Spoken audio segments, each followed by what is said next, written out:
Welcome, everyone. Welcome to the SVT Time portion of Yamaha Guitar Development Open House. I hope everybody's enjoying this and getting a lot out of it. Dom, how you doing, pal? I'm good, man. I'm good. You know, that intro, that's the longest I've heard that intro music. It's amazing. You were playing on that, right? Yeah, that's me on upright and my good buddy Eva Gardner on guitar. We recorded that years and years ago. But yeah, really that was a lot of fun. Really fun. Yeah. Here we are. They keep letting us do this, Dino. I know it. Eventually they're just going to say stop. So welcome, everyone. This, like I said, this is actually our second SVT Time live. As you guys saw in some of the previews, we have some exciting, like really cool SVT times coming up. Mostly on the 50th, and then with Bill Hughes, and those are for future episodes too. But this is live. This is live. We kind of don't really have a script, which is really terrifying. No, of course not, man. We're bass players. We don't need scripts. We're bass players, and we got a Greek and Italian here, so there's no script. We're talking. We're fine. Well, I will just say this: we will bring our guests on here in a second. We got some awesome guests coming up, and we're going to have all three of them on at the same time. We'll have Darryl Jones, Eva Gardner, and Jon Button. And you know, so make sure everybody has their questions ready. You know, we're going to talk primarily about the Heritage 50th Anniversary SVT, because all three of them were pretty. There you go. Where's yours is in the mail. It's in the mail. Yeah, I'm sure. Anyways, yeah, they along with a bunch of other artists were very instrumental in the development of this. They came out to Calabasas when we were first talking about doing this Heritage project, and you know, who better to have involved in development of an amp, especially an SVT, than SVT users, SVT artists that are out using this stuff every day. So I know you were in Calabasas with them. You guys wouldn't allow me in the building at the time. No. And this was pre-COVID. No, this was truly, for me as a bassist and as a longtime Ampeg fan before Yamaha acquired the brand, it was just such an honor to be involved and be creative with so many amazing creatives that I looked up to for pretty much half my life, at least. And just, you know, like you're saying, SVT legends, if you will, people that are using this to the utmost ways that you can use this on stage professionally in front of thousands of people every night. So really, really cool to get their feedback and to get really like a history lesson of all the SVTs in the process. We went through the original 1969 SVT, through the 70s, through the 80s, like basically every era of SVT, to make sure that we were nailing the tone that we wanted. And basically we ended up with two different channels in the Heritage 50th Anniversary SVT, one voiced like the original 1969, and then channel 2 voiced like the mid-70s Magnavox. So two amazing SVTs in one, really a little bit more than that, because now, well, you've always been able to jump channels, but now you have two different voice channels that you're jumping. So definitely seemingly endless variations of tone there. Yeah, yeah. Well, listen, without further ado, enough about us. Yeah, let's get out of here. Let's introduce the awesome Darryl Jones, the amazing Jon Button, and the ever talented Eva Gardner. How's that? Yeah. Hey guys. Hey, Hi. Yeah, we can hear you just fine. Everybody's doing good. great. Yeah. Yeah, good. Great. Cool. Well, listen, I want to say thank you again for your time and your effort, not just on SVT Time here, but everything that you guys have put into this Heritage project. I can't thank you enough. And I know at some point we will make it up to you in the form of something very heavy with some tubes and some glass and some other stuff in it. So what's going on? I like Dom said, we don't have anything scripted here, so it's kind of like it's an Italian and a Greek, and you know, we're all bass players just talking about bass stuff. So let's start with you, Darryl. What have you been up to? Let's see. What haven't I been up to? It passed by in a flash. It didn't really. What have I been doing? Lots of. I've been actually, man, trying to learn more about health, and just trying to stay healthy is one of the main things that I've been kind of concerning myself with. In addition to that, I've got my Jones musical instruments project that I'm working on. Still trying to get that off the ground. Yeah. Things are moving forward in that respect, and playing a little bass from time to time, and other instruments. I actually seem to spend more time trying to play the guitar than I do the bass right now. But just trying to learn more about music, man. I've been taking this time to really try to educate myself harmonically, melodically, and rhythmically. Right on. Love that. Cool. How about you, John? I know I've seen some of you were just doing a session recently too, I saw. I've done a few sessions here and there, wearing a mask in a booth, separated from music. They've all different kinds of ways to try and make it happen in this weird time that we're in. But yeah, it's been fun to do a few things where you're actually playing with other musicians, for God's sakes. I mean, I do a fair amount of things at my house here. People email me stuff and I play on those, which is fun, but it is nice to actually go to a studio and play with other human beings. Sure. Because that's really what music's about, right? Yeah, absolutely. So yeah, I've been doing a fair bit of that stuff between a few sessions at studios and a fair bit of stuff here at my house, doing bass tracks. I spent a lot of time in the spring teaching my son first grade, and now we're about to dive back in, man. It's crazy. Like, there's no school, so it's like, here's the second grade teacher. Well, my wife as well, but man, that's a chunk of time right there. And then like what Darryl was saying, I've been working on practicing stuff, working on some new things. It's super nerdy, but I actually have been working on incorporating my third finger on the right hand instead of just two fingers, which is like, wow. I don't know why I decided that was awesome. A good idea. There's no better time. I used to play that way. I used to play with all three. Really? Yeah. And then what? And I actually I just got a Facebook question. Somebody from Facebook asked me about that. Like, talk about going into the weeds, man. This guy asked me, says, before 1991, you were playing with three fingers. Like, wow, that's so. Wait, Darryl, you stopped playing with three fingers. Is that right? Yeah. Well, so maybe this was a useless, a fool's errand on my part. I'll tell you what happened was when I just started to look at my fingers and realized those two are almost the same length. So playing, just playing like that, it made sense to me. That's what Nathan East does, right? I don't know. I didn't know that he played with three fingers. I've heard that. And I got to say, sorry to interrupt you, but that's what got me started doing the three finger thing, because I started doing that too. I was like, when I play with these, oh my God, we just went down a super nerdy rabbit hole. Wow. But anyway, I started doing these two fingers because it's like, wow, that works. Well, blah, blah, blah. I've been practicing that. One thing that got me going, that was part of why I switched back to these two, is that I think I was talking to Miles, and he said, physically or anatomically, these two fingers are the fastest. And interesting. So something about, that's a trumpet player, only thing a trumpet player would know. So, right. And there was a certain kind of evenness that I was looking for, but just playing with two fingers rather than three, because I just started doing it when I was practicing scales when I was a kid, where I would go, if two fingers on this side, I would play these two, three, then I would play all three, Whoa.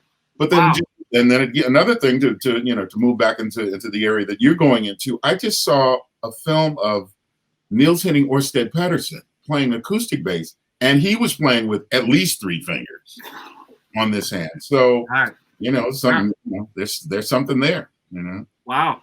All right. I'll let us back out of that rabbit hole. I'm sorry. I was just going to say, we just missed like the master of 3-finger and 4-finger, Billy, was on earlier, and I mean, he's got that stuff down. But Boy, does he ever. Yeah, let's start climbing back out of the rabbit hole here. I'm sorry. Eva, how's your right hand technique? Yeah, I think you guys are onto something, because this isn't the first time I've had this conversation this week. Wow. I'm sorry. It's in the ether. Like it's just kind of where we're at right now. We're all Right. So yeah, that's going to be on my list for sure. My technique list. Yeah, I've played around with it a little bit too, but it's got like a gallopy kind of feel. Yeah, which I like. But yeah. So anyway, I mean, one of the most like poignant quotes that just keeps coming into mind during this time is you can't control what happens, but you can control the way that you react to it. So that's just been something that I've just kept in mind during this whole time. And I mean, like Darryl, just taking the time to just focus on health, and that includes physically, mentally, emotionally, all the things that are coming along with this whole thing. And also just seeing this time as an opportunity to further educate myself, like you guys are. And I've just delved into the worlds of like music production. I'm taking some courses that just talk about engineering, recording. I use Logic, so just delving into just really the nuts and bolts of that program that I use anyway. And I ended up recording a song that I'm going to release next week. So I have a single coming out that I recorded all by myself. Love it. Very cool. So cool. Yeah, so it's been really fun. And again, like you, Jon, I've been doing session work just remotely from my own little space, and those are the good things about the technology where we're at right now, that we can access this and still be involved in some way, shape, or form. But yeah, really taking the time to just hone in and dig in deeper into some, like going back to school, you know? Cool. Yeah, it's interesting because, like you say, you know, there are things during this time. There are things that inevitably have been taken away from us as performing musicians. So you use that time to better yourself, like I'm sure we're all doing. So that's all, that you take that time and you use it to your advantage, basically. Yeah, is what I'm trying to say. Yeah. When else do we get the whole world to shut down, for better or worse? Right. Yeah. So how do we use the time most effectively, right? Yeah. Because exactly. Let me ask you this: what do you think the touring landscape is going to look like when things start opening up? I mean, I don't know if it's necessarily going to go back to the way they were right away. I'm sure it'll be a slow progression. What are your thoughts on that? I got nothing. I heard about a venue over in the UK, I think in Newcastle, that is taking what's normally like a 15,000 seater and making it 1,500 seats, but they're like building boxes into the floor, into the seating area. So I mean, that sounds like that's something. I don't know how far along that's come, but I think it seems like people are just. It's not going to go back to the way it was overnight. Like that's becoming apparent. So I think people are trying to figure out how to adapt. I mean, there's the drive-in concerts that are happening, but I'm not hearing about anything on the books until next year, next fall, really. Yeah. Have any of you been to any drive-in concerts, or? I haven't, and I'm curious just to see if there's any footage or anything like that. I did hear about one band in New York doing a drive-in theater gig, and the people got out of their car and rushed the stage. Oh wow! Of course. That's actually the only thing I've heard about drive-in gigs. Yeah, I thought it was one of the first things that I thought about. I was like, wonder if you could just open up all those drive-in theaters and put it right there. So I mean, I applaud any innovative ideas to get things even just moving back in the in the right direction. And because I will say, Jon was just talking about doing sessions. I have not done a recording session in a studio since January, and so I miss playing with musicians. I really do. Yeah. There's a venue here in New Hampshire that's doing drive-in. It's I'm going to say a small to medium sized venue, but they've got a big parking lot with a porch. And that's what's happening now is you can drive in. It's like, I think they're charging like $75 a car, depending on the artist. Mhm. You can get out your lawn chairs. And as long as you stay in your parking spot, you know, they're pretty cool with it. But, you know, it's something, you know, not just for the artist, but also for the audience. For the audience. You know, people are legitimately going crazy too, not being able to go out and see live music these days. So I think one thing's for sure, once it gets back to normal or back to some semblance of what it was, I think live music will be more powerful than it's ever been, that we've ever experienced, maybe. I agree. Sweet. I mean, just imagine people haven't seen a concert, Yeah. a live concert with other people in like a year and a half. It's like, that's going to be huge. Something as simple as being able to go into the office and crank an 810 is like, the other day I was just playing like, oh my gosh, like once people hear anything loud, this is going to be incredible. Yeah. Let's talk a little bit about let's talk about gear. Speaking about going down rabbit holes here. So you guys were all very instrumental in this Heritage 50th project that we've been working on for 2 years. Since Dino and I met. What's that? Since Dino and I met. Yeah, really, since Dom and I met. And I know, you know, given the circumstances of everything, you haven't actually had much time with the amplifier, you know, or being able to take it out on the road or tour with it. But do you recall when you first came out to Calabasas? And like I was joking with Dom earlier, they wouldn't let me in the building at that point. This was all pre-COVID too. They didn't trust me. So, but you guys sat down with Dom and Darryl. I don't think you were there for the initial visit, but you came out later for your photo shoot and everything. Right. Do you recall like that experience? What your first thoughts were? What my first thoughts were for the Yeah.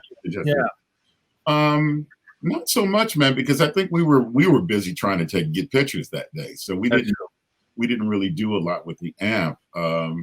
You did make me think about my first SVT experience, which is another story we can get to at some point. But no, I don't have a lot for the. I think it's a really great idea. I mean, I love my Heritage B15, and so that you guys decided to take a few cool things from that and move over to the SVT, I think is a great idea. Yeah. Well, while it's fresh on your mind, what was your first experience with your first SVT, Darryl? I probably used a bunch of them, you know, rental gigs and stuff. But the first time I played through a really great Ampeg SVT was when I started playing with Miles.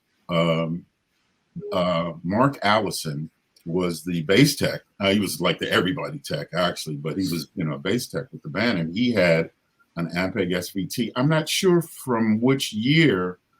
I've heard guys talk about the saucer knobs, which are okay. Does that ring a bell to anybody? Yeah, that was like I'm going to say early to mid 70s, I think, with the saucer knobs. Okay, so I think that was the head, and he actually had replaced the 810s with hardkey speakers, and that was a rig that both Jocko and I used around New York because we would rent it from Mark to do gigs, and so we were, you know, both, and it was really a hell of a sound. In fact, the Decoy record, the Miles Davis Decoy record, there's some live material on the second. I'm talking about the second side of the album. But yeah, the tune, What It Is. There's this tune where it starts with a bass. I think the name of the song is What It Is, but that's that sound. It's the sound of that SVT. Wow. And I use that for the. I love that record. That was my first record. That's the first record that I played. Wow. So that cabinet that had the hardkey speakers in it. Yes. That it's actually kind of a famous. It was like one of Hardkey's first Yeah, it was before Hartman was doing cabinets. They weren't doing cabinets. They were just No, they were just doing speakers. speakers. Yeah, yeah. Wow. So that's the same cabinet that Jocko used, that you were using. It was the same 810 cab that was bouncing around New York City at the time. That's right. Yeah, the whole amp, the whole rig. We were both, you know, I'd go into 55 grand in New York, and he'd be playing it. And I'll never forget. My roommate at the time pulled up to the club. The 55 grand was one of those like shotgun clubs. It was just really long and kind of thin. Yeah. And she said that she walked in and she kind of pulled me to the side and she says, Darryl, I heard the bass rig before I got out of the taxi. I'm using this rig every time I'm playing in New York. It costs more than I'm getting paid for the gig. That's awesome. That's awesome. What a great story. What a great story. Eva, what were your first thoughts when you, I know we had like a bunch of SVTs lined up and ready to go. Yeah, I mean, I just remember being so intriguing. I've never had the luxury of having like being able to A/B and an SVT like that or different heads before. And I remember just being so blown away by how different they all sounded and how each had their own character. I mean, you think, oh, it's an SVT, it's an amp, whatever, it's the same components, but they all had just such different characters. And I had such a blast playing through all of them because it was just something I'd never been able to do. Like how many SVTs you normally have in a room hanging out, especially especially vintage ones, you know? So that was really, really special. I loved it. Yeah. Yeah. And the answer is as many as you can carry, which is typically one. Yeah. Right. As many as you can fit in your basement studio. There you go.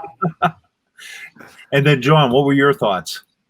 Yeah, similar to Eva. I mean, it was amazing to just sit there and hear the difference between them all. And they all sounded totally different. But also, I remember thinking like, yeah, they're all different, but they're all great. And like, well, Jon, which one do you like? I'm like, all of them. Like, they're all different, but they're all awesome, you know? Like, that was really interesting to me. And I would play one and go, oh, this would be great for that kind of thing. And then, oh, this one's good for that thing. And, you know, they were all just killer and different.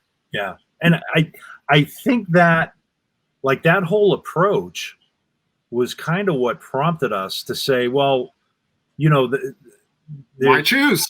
Yeah. Well, exactly. Well, yeah, exactly. That's what I was kind of getting at. It's like, why can't we put, you know, the 69 and the 70 in the same amp and just incorporate those two channels? And that's kind of where this whole thing came from. So good move. It's awesome. Yeah. Yeah. So yeah, that's like I said, that's where we're at now. And like Darryl was saying, the Heritage B15 that we did back in like 2010 was right here. That's this one. Yeah. See, I think we did this the other night, didn't we, Eva? Yeah. I love it. I love it. So yeah, with that Heritage, you actually like channel 1 is a 64 channel and channel 2 is a 66 channel. And they're two distinctly different sounding amplifiers, really. You know, I usually say the 64 channel is the Jameson channel, and then the 66 channel is like the Carol K channel or the Joe Osborne channel. You know, you get that real defined pick type sound versus that thumpy Motown sound. So that's kind of where we're at with it. You know, and they are out shipping now. I know we've had limited shipments on the Heritage overseas, Australia, Europe, and now they're shipping in the States. So now we just got to get some live gigs back. Yeah, and Exactly. play. So bittersweet. You know, yeah, exactly. Well, we got this great amplifier, but we're gonna have to wait a little bit. Well, I want to hear from Eva and Jon on their first SVT stories as well, like their first. Remember Eva. their first SVT. Yeah. Ladies first. So I grew up, like Ampeg was one of the first things. My dad was a bass player. And so our living room when I was little was the studio. So I was crawling around all this gear when I was little. One of my first memories is actually like, he had a B15, and one of my first memories is like the A lighting up. And I was like, ooh, blue light.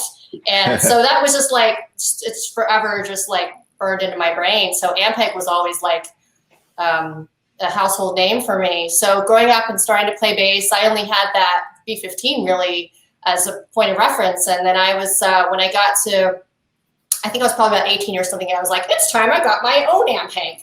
So a friend of mine was selling his SVT rig, and I went from like B15 to 810 like overnight. And I just remember playing through that thing in his garage and just being like, oh, whoa, this is like, it was just the most amazing, because I'd never played through anything like that before. Yeah. I was just playing like, you know, clubs around LA and, you know, high school dances and stuff. So, and I bought it from him, and I still have that rig, and it ended up being a 1970 head. Okay. So, so it's just this killer rig that I can't let go of. And the first time I played through one is the one I own. So. And you still own that? Oh yeah. Awesome. Yeah. That's awesome. really cool. Mm-hmm. It's not something I would let go of. Yeah. Yeah. It's like a family heirloom at this point. Yeah. You know. Exactly. Yeah. Over to Jon. Jon, what's your my Ampeg story? Well, so I grew up playing a lot of upright, and I also grew up using a lot of solid state amps, and I was playing a lot of jazz and pop and stuff, and I wasn't like the super tube amp guy for a long time. And I'll tell you when, so like I said, I was using some like hybrid tube solid state things. And when I got the Sheryl Crow gig, we were rehearsing with her, and I had auditioned on her SVT rig. And then when we started rehearsing, I brought my rig in from another company. And at this time I had an SVT, which I used for recording and stuff. I somehow was a little hesitant to use it on tours for some reason. And also, like I said, I was playing a lot of pop music and stuff, and some of these other amps were kind of good for that, for whatever. Yeah. So we start rehearsing with my rig, and the producer was like, let's switch back over to her SVT. And we do it, and he was like, man, when you use the SVT, like it just glued the whole band together, and the whole band just sort of gelled, and it just all worked. And like I never looked back, and I've been using SVT ever since. That's awesome. Yeah, so really cool. I thought that was a pretty good SVT story. Is there I've heard stories told about one of the main differences between the solid state thing and the tube thing is that the tube application follows the strength of your fingers a bit more. Yeah. Is that true? Is that true? That's what I've understood the same. Yeah. Solid state rigs kind of level out the dynamic of your hands, whereas tube amps tend to, you have a little bit more ability to play soft in one moment and then loud the next moment, and it's a little bit more. Yeah. You can tell a little bit more. Yeah, I also find tube amps some people say they're slower, and like solid state amps have this like really quick zingy attack, which, the slow kind of, it almost compresses, and it just kind of makes everything kind of groovy. Yeah. And that's, I think that's why a lot of guitar players prefer tube amps over solid state amps, because they do react more to how you're playing, how hard you're playing, how soft you're playing. I notice especially like if you take an SVT and put it on a ported cabinet, where I don't want to get too deep into this rabbit hole, but basically because the cabinet is ported, the dampening factor that's going to the head is a lot slower. Mm-hmm. So picture that sitting in a big comfy sofa, and the whole thing just kind of surrounds you.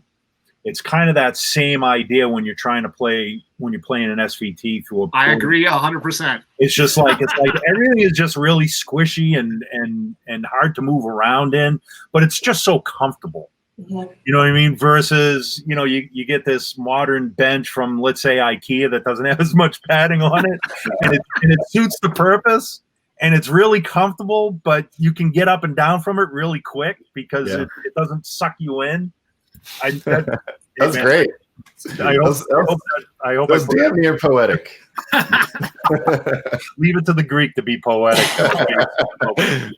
But yeah, that's technically what I've always thought about tube amps. Is it's just when I play through an SVT, it's like sitting in this big comfy sofa, and like Jon said, you know, it's not louder. It just kind of envelops you better. Yes. Than some other amps do, some other solid state amps do. And those solid state amps also have their purpose too, for certain styles of music, of course. Agreed. But that's how I've always envisioned an SVT. It's just like, it's like playing with a drummer that's got a huge pocket. It's like just like sitting in a big comfy sofa. Yeah. You get that warmth, like that warmth from exactly. from that too. Yeah, from the tubes. So well, now, given that, you know, obviously, and, you know, the three of you have played on some of the world's biggest stages. No, I'm not, you know, I'm not trying to deny or puff you guys up or, you know, blow you guys up or anything, but A little bit. We need all we can get right now, right? No, That's what I'm saying. They're bassists. They want to, you know, they yeah, never I get mean, this. the three of you literally have like the three of the world's biggest gigs, and rightfully so. I mean, you guys are phenomenal in what you do, but we've also seen, and I think the last concert I did see was Eva with Pink. More and more artists and more productions are going to clean stages and not necessarily having amplifiers on the stage, or like I know, Jon, in your case, you know, with the 210 AVs and the smaller head and you know, volume on stage is a big issue now. I think, you know, for obvious reasons. I think Pete and they want the stage volume really low, but you know, how does that compare? Or I guess I'm trying to think of the right term here, but you know, in the old days, and I know Darryl, like with the Stones, that all bets are off, man. You guys have full backline. I'm sure it's loud on stage. But where do you see like live bass amplification going, where more and more artists and productions are going to clean stages, in-ears, and things like that? Well, I use in-ears and a couple of big SVTs. Okay. Because I do like the in-ear thing. First of all, for me, it started out with protection. It was me really kind of trying to protect my ears. Band doesn't really play as loud as it did at that time. Okay. But I started out, and also because there's so many musicians on stage, I want to be able to hear guys on the other side of the stage. I want to be able to sing with Bernard and Sasha, you know, whoever's singing. And so the in-ear thing is great for that. And also for singing, it's amazing. I really love it. You know, when you sing, stuff, a lot more accurate, and I can use all the accuracy I can get. So I don't know what I would do about that. I don't know if I would, you know, if someone asked me not to have, you know, the bass rig behind me, I would definitely be trying to get it into the under the stage, and you know, with some grading so that I could, because I want to feel the bass. Yeah. You really think, man? I've had it under the stage before. Yeah, I think the bass is not just to be heard; it is to be felt. Yeah, yeah, absolutely. For those of us who grew up in a house that had a basement, and your parents had parties, and the record player was down there, and one of the reasons that, you know, that I know James Jamerson so well it's not because I sat down and listened to all those records, but because they were coming through the floor. Yeah. That frequency was moving through the floor. So for me, and it wasn't, I just put this together, you know, in the last 5 seconds, but I think that its bass is visceral, man. It should be heard, but it should also be felt. And so I don't know how I would handle it. I think I still would have to have, and I've even had, I've had some guys talk to me about the little square thing that guys stand on. Yeah. I don't want to speak disparagingly about anybody who might happen to use that. But for me, dude, you don't got the right bass amp if you got to stand on something that vibrates. You know, I mean, that's, you know. Yeah. I'm curious, Eva, how did it compare having the 810 behind you or underneath? I wasn't getting, I mean, I would hear it, but I couldn't really feel it so much. And it really just depends on the show also and how big the stage is and where they decide to put it. So I definitely was missing the vibration, but to solve that problem, our monitor guy drilled butt kickers into the stage. Nice. So you're feeling what you're playing as well, because like Darryl was saying, it's like so much of it is vibration, right? So between hearing it in your ears and feeling it, you've got the whole experience. Yeah. So that helped for sure. Yeah. Yeah. Now, Jon, are you on in-ears as well? I'm on in-ears right now. You're on in-ears. Same. Actually. Yeah. We are on in-ears with the Who. Everybody except Pete. Actually, Pete's on monitors. Really? Okay. And lately, like you say, I've been using a small rig because we've been doing playing with orchestra. That's the only reason. That makes sense. Because I've got literally second violins are 3 feet from me. Wow. Okay. So if I crank up an SVT, when they go, oh, let's have some more second violins, it's like bass, Yeah. So we've had to bring everything way down, which is a different thing. But when I started with them, I had a SVT and a guitar amp, just like, yeah. And that was very fun. But I've done the gamut. I mean, I've toured with Shakira for a long time, and that was 0 amp. I mean, I literally had a Sans amp and in-ears. Yeah. That was it. And then I played with a French pop singer, and I had a SVT into like a speaker emulator under the stage and in-ears, and that was cool. You kind of gotta roll with what when you're a hired gun. You kind of gotta do what you gotta do. But I also find, depending on the PA and the size of the, and also every venue sounds different, but sometimes you get a lot of low end off the back of the PA, depending on the way they have that set up. Yeah. Sure. Sure. But I'm pretty comfortable doing, but in a perfect world, if I have my druthers, it's an 810 behind me and in-ears, both. Yeah. Yeah. No, that's like Darryl. Agreed. Yeah. Yeah. But like you guys say, at the end of the day, you got to do what the boss says too. Whoever that boss may be. So, we actually got a question come in, and this is actually from one of our Ampeg artists, Todd Michael Bowers, who's a Chicago cat. And this is for Darryl. He's saying, Darryl, I was at your first hometown shows with the Stones. What was it like taking the stage at Soldier Field that first night? That was really great, because all the bands that I played with up until I played that gig at Soldier Field in Chicago. It's Soldier Field.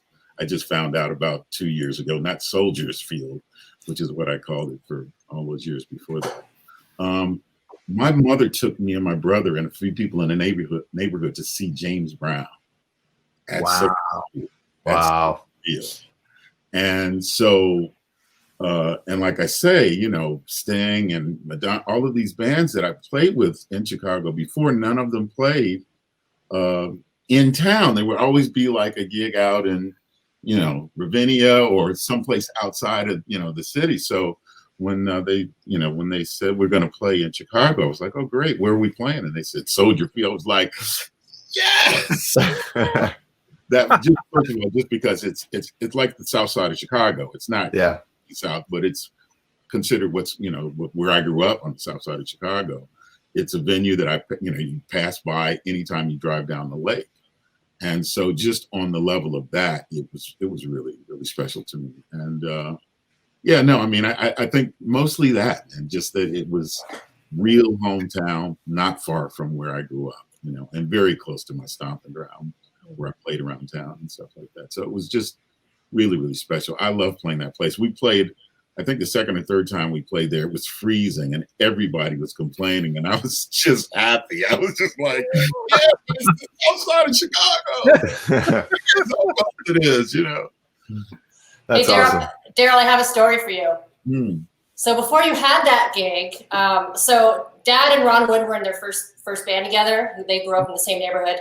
So there were a couple bands. My dad opened up for the Stones in 1967 with The Creation. So fast forward, Bill Wyman leaves. They're looking for a bass player. So Bobby Womack calls the house, because they were friends, calls my dad and says, hey, Kimmy, guess what? There's an opening in the Stones. Call Woody and see what's going on. And I don't know, obviously nothing happened or whatever, but it was like, who's going to get that gig? Is it going to be my dad? Is it going to be, who is it? Who's it going to be? And then we went to go see you right when you joined in LA, which was awesome. But we saw the guys, but I was like, for a second, it was like, ooh, maybe Dad's going to be bandmates again with his old buddies. That's amazing. I didn't know that. How many other people can say Bobby Womack called the house? We used to hang out. I remember hanging out with like his kids and stuff when I was little. I didn't know. I was like, oh, Bobby and Regina, who was his lady at the time. But I didn't know who any of these. When you're little, they're just your dad's kooky friends. Oh, man. That's great. I love hearing that. And then later on, I'm like, oh my God, the guy playing guitar in my living room was Mick Taylor? What? That's so cool. Imagine, yeah. Well, the guy that played guitar in my living room was my uncle Hero. And it wasn't guitar, it was actually bouzouki. So that's awesome. I have a similar question for Eva and Jon. Like, what is, I guess, the most memorable gig that comes to mind over the years? The one that pops up just for me, just because it was so recent, was playing Wembley Stadium this time last year.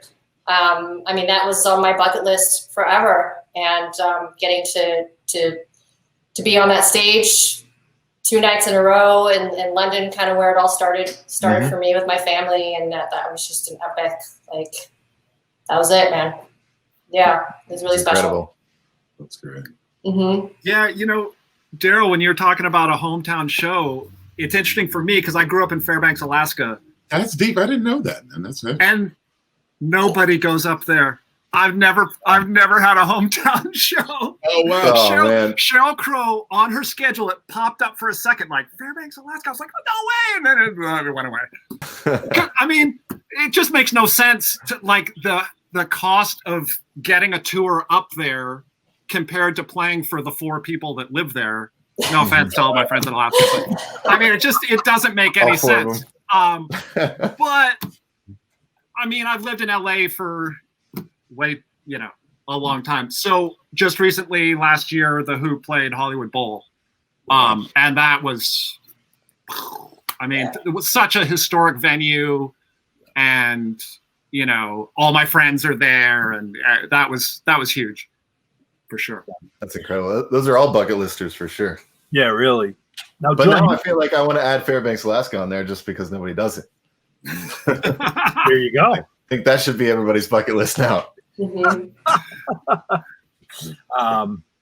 Now, Jon, and this last Who tour, you were playing in front of a full orchestra as well. So that's going to be an experience in and of itself. Just having an orchestra behind you. Yeah, it's different. Especially with the Who, because the Who can be such a sort of fly by the seat of your pants, like never know what's going to happen kind of band, and then suddenly we got an orchestra with a score, and it's like, okay, we got to stay on. So that was a interesting dynamic to sort of navigate. Of like, we can't just improvise everything. Yeah. Now, at one point, you did the whole Tommy show, correct? Yeah. Like start to finish. And well, I did it with. So I played with Roger Daltrey, his solo tour stuff without Pete as well. I've been doing that for years, and we did that with Roger as well. And that was interesting doing it with Roger because we would do Tommy start to finish, and then we'd launch into another hour and a half of Who songs. It was like, man, it was because the Tommy there was no stops. It was just like an hour of solid music nonstop. Like you barely got a drink of water. But yeah, it's an amazing experience to play that whole thing. It's like playing a symphony or something, It's like such a through composed, amazing work, the whole thing, Sure. A rock opera, basically. Yeah. The first one, apparently. Yeah. That's amazing. I played Pinball Wizard at my 8th grade graduation luncheon. Pinball Wizard. Just awesome. That's so good. I love it. Well, I know we're kind of winding down on time here, so I want to give you guys a chance to, plug what you're working on. I know Eva says she's got a single coming out next week. Obviously, we'll be sharing that across all Ampeg social as well. Eva, is there anything else that you wanna throw out there, or? No, I mean, I'm just excited to be part of, this, you guys, the Ampeg family, and thanks for the support over all these years, and looking forward to continuing on through whatever this is that we're in right now. But we're doing what we could do, and so just thank you. Thanks for having me on board. Oh, thank you. Thank you. Yeah. John, how about you? Well, we've got arithmetic, 2nd grade arithmetic coming up next week. We'll see how that goes. And then we're going to learn the 3-finger approach for the. Yeah, we got 3 fingers. There's various. It sounds weird, but sometimes it's hard to keep up with all the. You play on a session 6 months ago, and then it comes out, and it's hard to keep track of it all. Yeah. I don't have anything personal. I'm not like Mr. Solo bass project or any of that. So. Just things I played on that are popping out. I actually did a really fun session with these guys that call themselves Scary Pockets. It's sort of a collective of LA session guys that get guest singers and stuff. And I have a couple of those coming out that'll be on YouTube and stuff in a couple of weeks. And those are really cool. Cool. Keep us posted so we can share that. Yeah, that's some great stuff. Matt plays in that with you, right? Matt Musty? Sometimes, yeah. We didn't do it at the same time. It's a rotating cast of characters. Gotcha. So yeah. Cool. That's it. Darryl, how about yourself, sir? Other than your 3-finger right hand technique. Well, I guess I'm going to use this my time to do a little bit of shameless work generation. I'm available for remote sessions. I would love to be working a little bit more, just even if I'm, recording here at the house. So I'm available to do that kind of stuff. I'm excited about my guitar project, my bass company thing. I think, I grew, fell in love with Fender instruments, and I'm just taking a riff on what Leo Fender got so right. And so I would love, when I have enough instruments, I would love to have you guys check them out and, see what you think and let me know how I can do it better. So that's something that in the fall, I'm hoping to, to have a little bit more off the ground.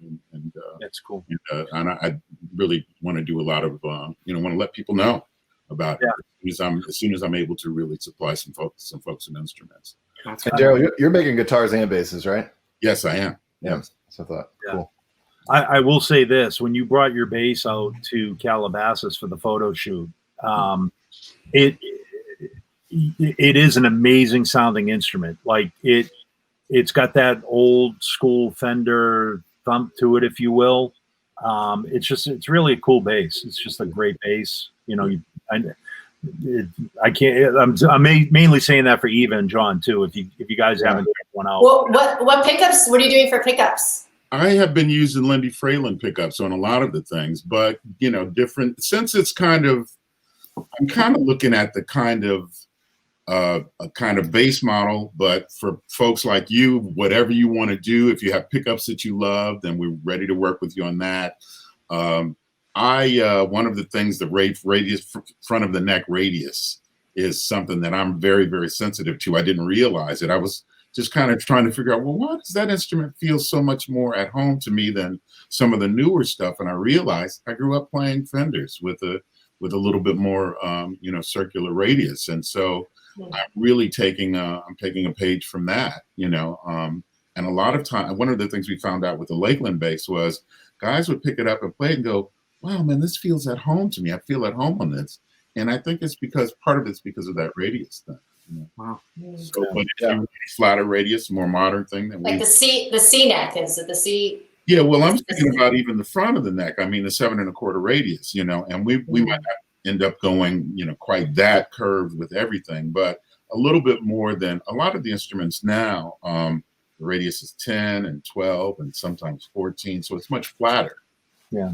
And since not a lot of bass players are stretching strings and stuff, I just always wondered, well, why would that need to be the case? And for me, I kind of prefer a little bit more curved front of the neck. The back of the neck is just basic C. Yeah, basic C. But again, we're really excited to work with people on building them an instrument that is specific to them and that they're going to fall in love with. Sweet. Cool. I will also attest to listening to Darryl play, which it's completely unfair to say because he could be playing a I was just going to say. It would sound great. But, yep. silky and smooth were the two words that came to mind when he was playing through that 810. It sounded amazing. Yeah. Silky. Did you just say silky smooth? I said silky and smooth. Silky and smooth. That is perfect. That's all you need for any of your advertisements. Just right. Exactly. Taglines by Dom. Yeah. That's what I'm doing during COVID. I was going to say. Ampeg that we should know about? What's that, Darryl? Is there anything new from Ampeg that we should know about? We've got, and it's funny because people, when I talk to my friends and, hey, you busy? Or, what's going on in Ampeg? It's like, we've been extremely busy. We've been exhausted busy. Yeah. I mean, it's like, and I'll let Dom attest to this a little bit more too, but we're planning for stuff 2, 3, 5 years down the road that we're working on now. I see. So there is a lot of stuff coming down. Unfortunately, if I talk about it, Dom will have to kill me. Yeah, the broadcast will just end quickly. But no, we have the Heritage 50th Anniversary SVT. We have the Heritage SVT 810 AV, so the 810 cab that matches that, all American made. We actually just recently came out with a bunch of merch, t-shirts, hats. I think hats back there, mugs. Just trying to start the bigger branding picture and clothing line part of it. We know that this brand has such a legacy and it hasn't really been fully tapped into. So like Dino said, we really honestly we have like a 7-year roadmap with everything, and COVID slowed down. Well, in some ways it slowed down development. In some ways it's actually everyone's very laser focused right now, but definitely within the next year, as well as 2 years, we're going to have a lot out. So that's all I can say right now, but I'm ridiculously excited about it, but I'm also ridiculously biased about everything. So we all are. Yeah. Excited about of course. But yeah, at some point, and I've said this before too, it's like, and this is why I asked the question about clean stages and things like that, because, Ampeg has always been an innovator for bass. Mm-hmm. And like back in the 60s, the SVT was a complete innovation. Nobody thought of doing a 300 watt all tube head with little 10-inch speakers. But, obviously given the times and the environment of live performances these days, we as a bass amp company have to change to some degree, where not only are we just offering bass amps, but we got to start offering bass solutions to performing artists. And whatever that may be, Dom and I joke about, concepts all the time, and I won't get into like what some of our concepts are, but come on, I gotta say the one. Go ahead, say it. Wait, I gotta publicly like NDA this or something. So it's called Thunderwear. And I like it already. the tagline was, "It puts the thunder down under," and it was just like, come on, that's amazing. You got to do that. Come on. All right. Okay. Okay. I like it. There we go. Okay. Yeah, I think we're going to end it at that. That's Yeah. great. Listen, guys, I cannot thank you enough for coming on and Thank you. just giving us your time. Not just here, but like Eva said, when I say Ampeg family, I truly mean family. You guys, not just with Ampeg, but we're all bass players. There's a lot of camaraderie between us. I love you guys very much. I can't, I can't wait for the days that we can get together at a show or at NAMM or whatever and just kind of do a group picture and a group hug again. So Likewise. again, for myself and everybody at Ampeg, and I'm sure everybody that's been watching, thank you so much. Stay healthy, stay safe, and we will see you real soon. Definitely. Yeah. That's good. From here, I'm going to hand. What's that? One last question. SVT BBQ. SVT. I love it. I like it. Yeah. SVT barbecue. Yeah. We'll do that. We will do that. That's way more fun than tea time. Exactly. Food involved. That's way more fun. Bring in the thunder. That's right. I'll have my thunderwear on. We'll be ready to go. Yes. Barbecue. Oh, Right with them. we gotta get. Listen, I'm gonna hand it back to Pat. Pat's gonna take it from there, guys. Thank Thank you. you guys. Thank Thank you. you. Nice to see everybody. Great to see you. Bye.